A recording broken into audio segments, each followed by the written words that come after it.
It's a call that's telling me I'm here to serve. It's a need to make a difference in the world. 24 hours, day or night, these healing hands will make it right. Looking in their eyes, I know that I'm changing lives. Changing lives. Changing lives for the better. For the better. Changing lives.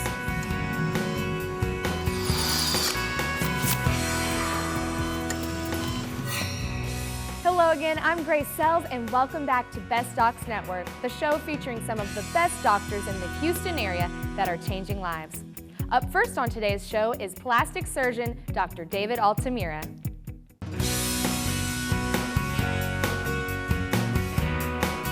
I had a double mastectomy, and they needed to round out one of the breasts with more tissue, so they took it from my stomach. She'd always been bothered by her stomach. Her stomach was kind of bulging and out of proportion to the rest of her body, and she thought, you know, I went through this trauma with the breast cancer. Now it's time to do something nice for myself. And so she elected to go ahead and have the tummy tuck to improve the shape of her stomach. I've had 4 children, 2 naturally and then 2 cesarean. And you start to get a pouch and scar tissue buildup. So, you know, I'm gonna look sexy again, feel sexy. A tummy tuck can really benefit a wide variety of people. Usually it's what we see is women who just have extra loose, saggy skin in the abdominal area. Oftentimes it's either from pregnancy or from weight gain. They've tried dieting, they've tried all the gyms and working out, and they still have that just loose, saggy skin, or that little just pooch or bulge in the lower abdomen that they just cannot get rid of. The difference is looking at myself and not seeing a stomach protruding, where I can put on clothes and I feel good. You know, I feel sexy. You know, I can wear a bikini, where I couldn't do that since 4 children ago. So, you know, it just brings that sexiness back. She had a dramatic improvement. Before the surgery, she had just a very thick layer of fat on her stomach. She had stretch marks, loose, bulging skin, pretty much all around her entire waistline. After the surgery, we were able to remove a great deal of skin and fat and give her a nice, smooth, flat contour. A great deal of the stretch marks were removed. Everything was nice and firm and tight once again. Oh, after having 4 kids, I've always wanted to have a tummy tuck. I just, you know, I wanted to get back to me. I got my sexy back.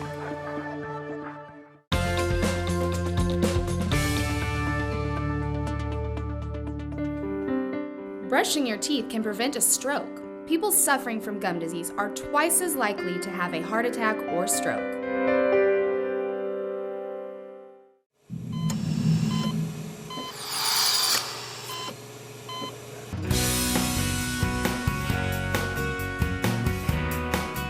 What we want to do is try to help a woman get through this time frame with the intense symptomatology. According to Dr. Meredith Morgan, intervention and management needs to be tailored to the level of severity. For mild hot flashes, home remedy self-management techniques are effective. For some women, yoga will work. Other women, strenuous exercise. On average, you can't say that either one of them really works for everybody, but if it's good enough for an individual woman, it's good enough, and that's all she needs. There is a technique of breathing that's derived from transcendental meditation that actually has been studied quite a bit and found to be quite effective. There are 2 sets of data on the research, and there are different sets of outcomes and benefits and hazards involved in using hormones. In general, we try to start with a low dose and let the patient titrate up to a level that will produce a circulating estrogen level that's satisfactory for her response. Now there are concerns with hormone therapy. What Dr. Morgan would like to point out is that there are 3 major concerns against the others. First, breast cancer. Everybody's concerned about breast cancer. Second is heart attacks. That's serious. But the most common one that we really address all the time is estrogen. And there's been very little historical interest. Your question was, what are we doing now as opposed to 10 years ago? We really haven't changed much in our concept about blood clots. For that reason, our preference is to try to use the non-pill forms of estrogen as much as possible. The pills go through the liver and simply put can increase blood clotting chemicals and the risk of blood clotting. Now the most common question for most women for Dr. Morgan is, how will I know what I'm going to be confronted with? Well, the good news, according to Dr. Meredith Morgan, is that menopause is controllable. Basic message I'd like you to get is there are many ways to approach this. This is not going to be incapacitating. It's controllable. Maybe that control is the goal, but we're not going to have terminal hot flashes. For more information and to check out hundreds of great videos on all of the doctors that you've seen today, head to our website, bestdocsnetwork.com. Up next, we have ear, nose, and throat specialist, Dr. C.T. Nguyen.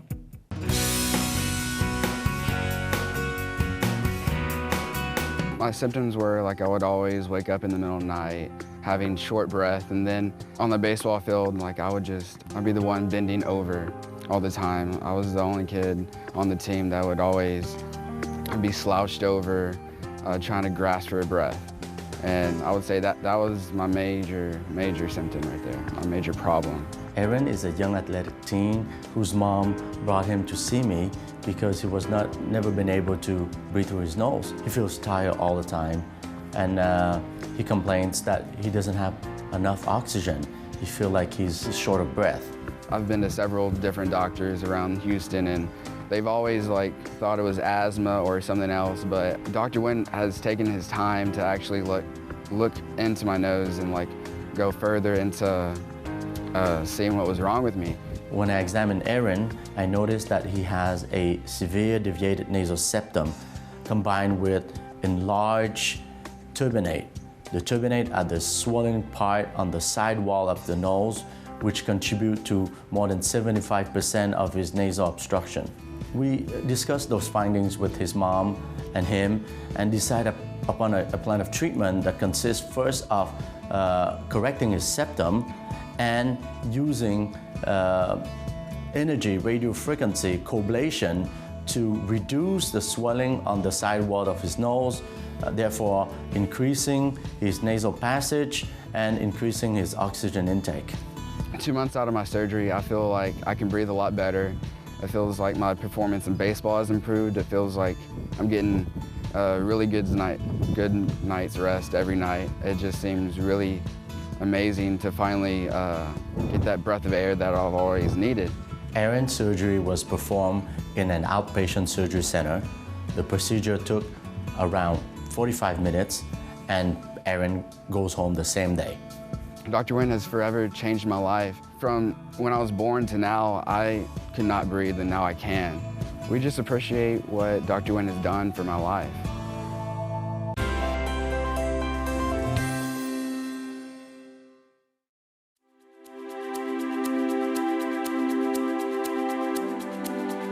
High cholesterol is a major problem in this country as well as in many countries around the world.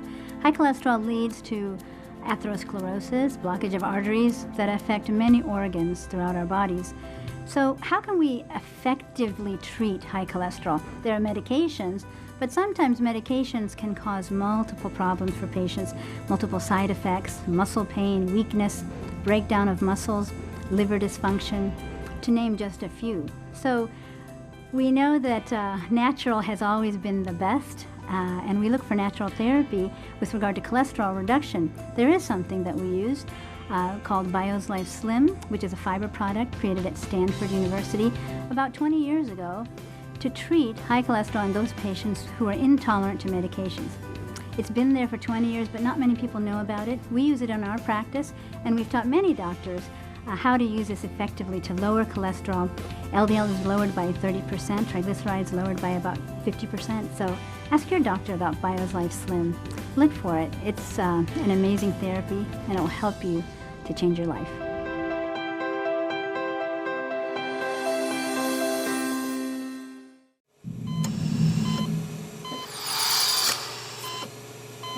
I'm an athlete. I am a World Series champion. I'm a hockey player. I'm a football player. I am strong. I am strong. I am strong. Fight colorectal cancer. Demands a cure for colon and rectal cancer. I'm strong because I have lost a friend's mother. Because I lost both of my parents to this disease. I am strong because nobody should suffer. Let's beat this cancer. One simple test, and you could save your life or someone you love. Get screened. Be a part of 1 million strong.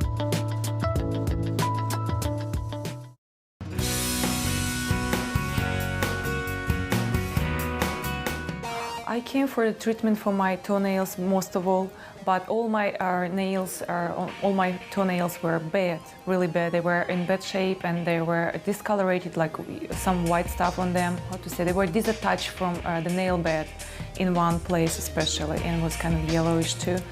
Ms. Ina Yashova came to my office complaining of fungal toenails. Very common thing, especially, you see it in summertime. It's very prevalent. It's a fungal infection of the nails. The nails are discolored, and she wanted them treated. I keep my body in shape, and I want to be healthy, and I want to have, everything perfect. So it's one of the things when I found out that something is wrong, I couldn't go for some time because I was busy, but I told to myself, no, I have to. It's basically a YAG laser, and it creates this intense heat, and it kills fungus, bacteria, virus, and it kills it at the root of the nail. That's where the nail begins. From that point on, we have a protocol in place to prevent reoccurrence, because probably most of the problems that have occurred in the past is even prior to the laser with the oral medication was that you would get rid of the fungal infection and then it would come back.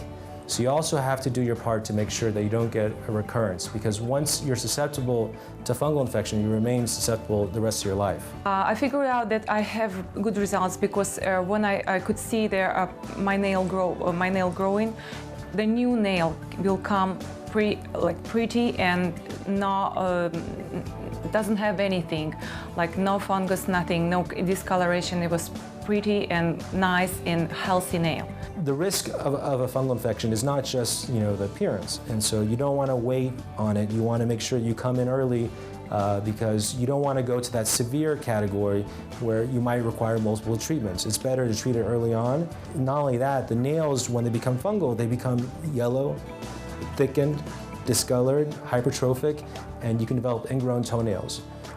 That's a serious risk because that's an infection, and that requires a surgical procedure. I got new nail bed, new nail, and it was like pretty healthy.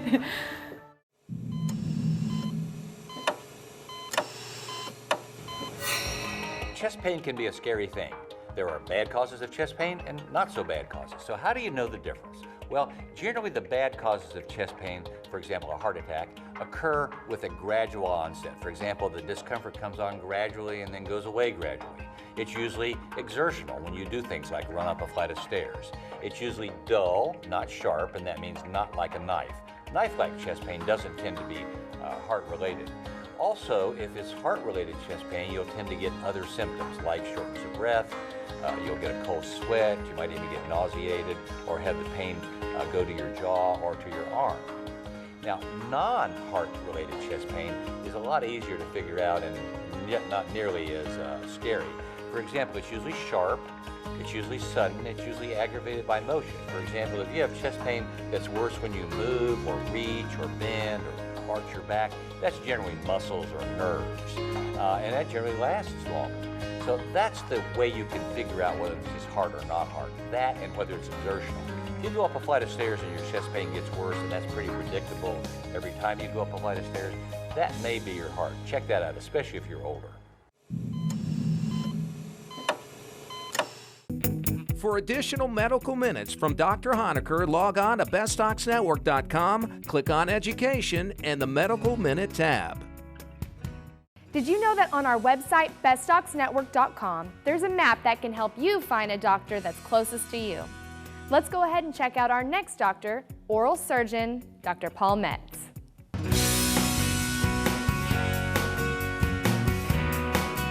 Yeah, I lost a couple, and the rest of them started getting loose, and it was something that took about 5 or 6 years to happen. It just suddenly came on, though. Yeah, George, his teeth were in an end stage and that they were decayed, and he also had periodontal disease, bone loss around his teeth. His teeth were chronically infected. They had become loose. Also, there was a cosmetic problem with his teeth, and George is a very outgoing person and likes to smile and has a great smile, and so his smile just didn't suit his character, not to mention the health of his teeth. It was really driving him down. I was kind of getting to the point where things that required real chewing, particularly in the back of my mouth, was getting more and more difficult. With George, what we did was removed his teeth. Now in him, we focused on his lower jaw. And from a financial standpoint, many individuals decide to maybe focus in one jaw versus the other. Now granted, with him, we could have done both of them simultaneously, but for whatever reason, and oftentimes it's schedules, their busy work schedule, also finances, that they'll sometimes stagger the case to suit them better. And with George, we focused in his lower jaw, and we removed all of his teeth, upper and lower, but we put the implants immediately in his lower jaw. I'm feeling fine now. I'm back to the point of eating anything. There's no problem. We're continuing on. I'm not quite through with all the procedure, but just about. And that is a misconception that we're seeing right now with the advertising, where it talks about get this all done and completed in one day. Reality is the final is usually done later down the road once the body has fused to the implants, and the textbook answer for that is at least 3 months, but it can be as long as anywhere from 3 to 6 months. But the standard of care is to keep the patient in a provisional, a prototype, if you will, for a period of at least 3 months. According to my experience, no question about it. Don't be waiting on it. The earlier you start some treatment, clearly the better.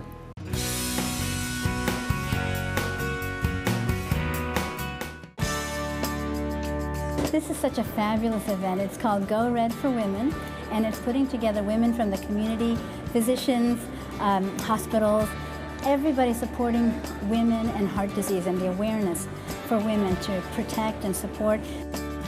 Even children can benefit from this event. So I think it's so fabulous, and that's why I wanted Best Docs Network to really talk about it.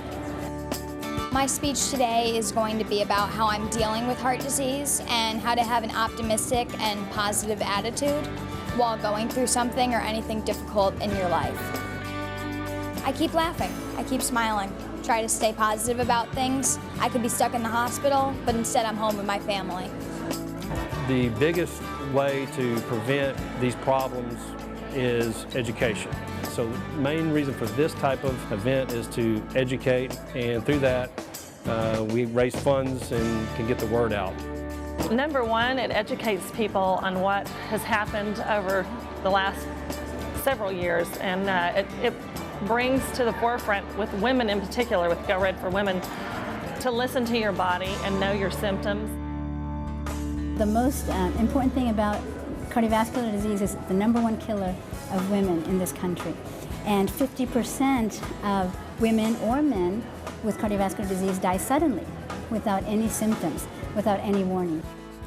I just believe getting the word out to women, especially. We always are tired and run down and raising kids and going here and there, and we might just think, oh, we're just tired, my neck hurts for some reason, and it's no big deal, but it could be a sign of a heart attack or a stroke. And women, you know, are just, and they're, as we know as men, are different. And they present differently. Fortunately, stroke-type symptoms are about the same, but again, another large focus for us is heart disease, and they are completely different in the way they present as a general rule than men. Cardiovascular disease and the awareness for women is such a tremendous topic, and that's why Go Red for Women is such a marvelous cause, and I just want everybody to support it.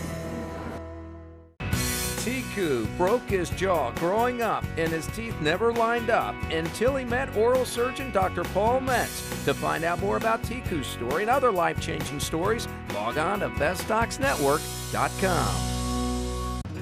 Head to our website, bestdocsnetwork.com, where you can request an appointment with any of the great doctors that you see on today's show. Let's check out our next doctor, vein specialist, Dr. Peter Morgan.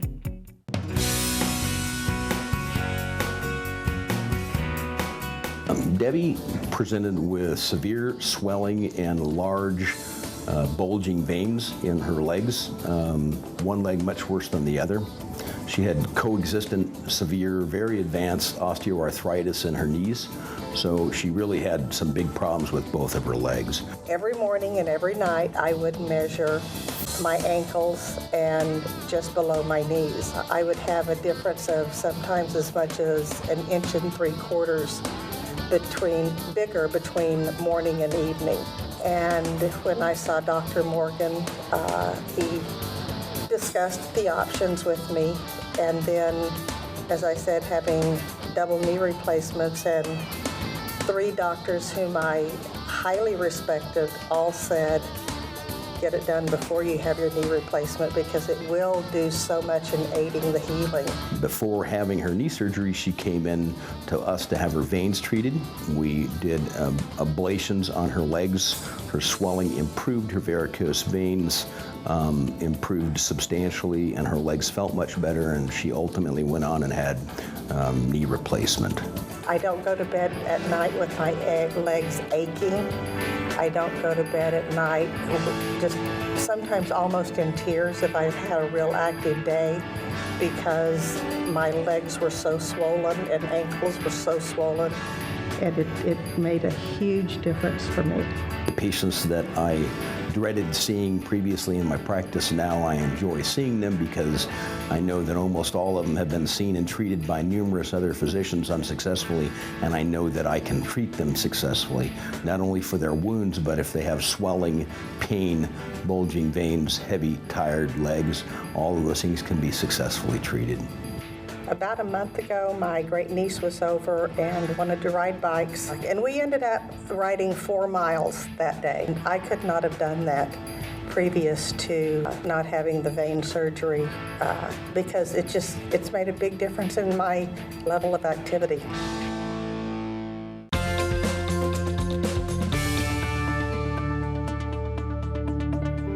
Another reason to stay hydrated throughout the day is because your brain is composed of 75% water. Your brain will also begin shrinking 0.25% in mass each year after the age of 30.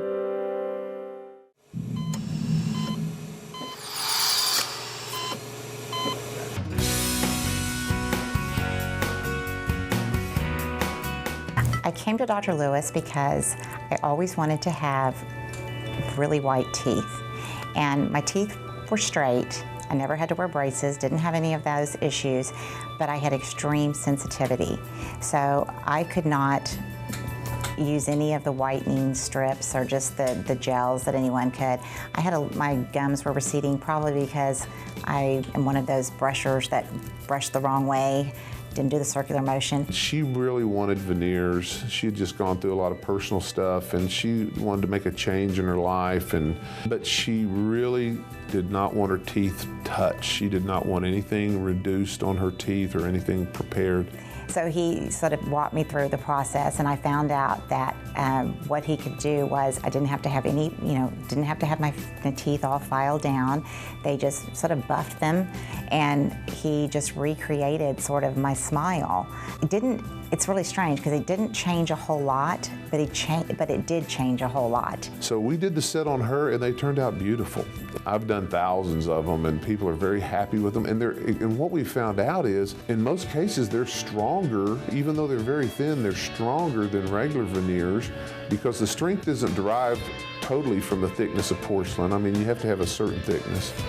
But it's derived from the bond to the tooth, and we found that when we bond to the enamel, which is the natural outer layer of the tooth, that we get a much stronger, much harder veneer. Just the craftsmanship was amazing. I mean, it was like going to a Da Vinci or somebody because it was such tiny details, but it really changed my smile. So in actuality, not only are they less destructive to the tooth, or you don't have to take anything off the tooth, but they're also stronger, and so they look great. It was painless. Came back, put them on, was getting my hands massaged during the whole process, and I walked out and I had a perfect smile that looked natural. I enjoy smiling, and I love having people say, "Oh, you have the prettiest smile."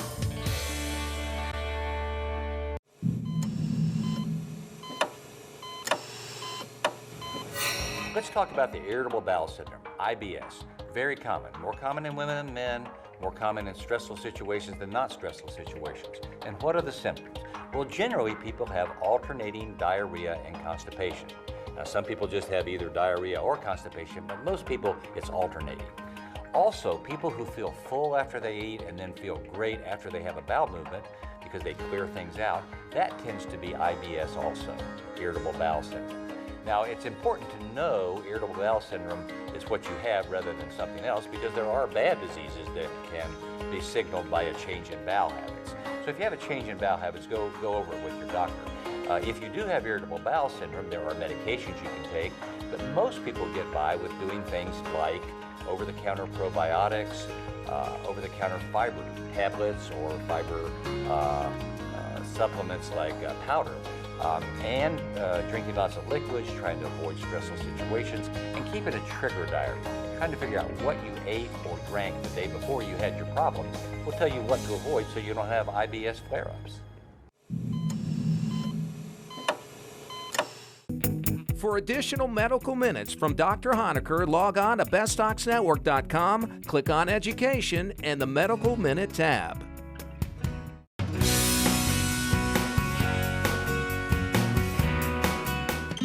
As you get older, sometimes you have trouble finding words. So my daughter got all worried, so she'd maybe go to a neurologist. So he does his thing, go back later, he said, "It looks like you had a couple small strokes. They're small, they're not gonna bother you. But," he says, "you need to go to a cardiologist to check out your heart, just to be on the safe side." Valvular heart disease encompasses many different entities. The heart has 4 different valves, and Gary Singerman had actually infection and rupture of his mitral valve, which is a very important valve separating the top and bottom chamber of the left side of the heart. So she sent me to Houston Northwest Hospital, where she had them ordered ultrasound for me. I feel fine. Can I go home now? So my wife and I are sitting there, and she comes in with this film of the ultrasound. She says, "Can you see the mitral valve there?" I said, "No, I'm not trained for that." So she points with it to her pen and says, "Right there, it's hanging down in the ventricle. It's been ruined with the bacteria, and it's not doing anything." And so she says, "Within a month, you're going to have a massive heart failure." And I heard my wife gasp, and I got rocked. I said, "Wait a minute, I feel fine." She said, "I'm checking you into the hospital right now." Mr. Singerman had mitral valve prolapse, therefore the valve was not closing properly, was redundant and thick, and therefore it was easy for bacteria to stick to that valve and cause infection. And this happened before I met him, and his story is quite interesting, how he came to me. He immediately needed surgery because his valve was infected and ruptured and not working at all. But he's very thankful that he came because we were able to save him. Obviously, I lived, but the point is I may not have if Dr. Varughese hadn't caught that ruined mitral valve, and so I owe her. That's going to wrap up today's show. For more information on any of the doctors that you've seen today, head to our website, bestdocsnetwork.com. And if you have questions or comments or want to share a life-changing story that you have, send us an email at info@bestdocsnetwork.com. I'll see you next week.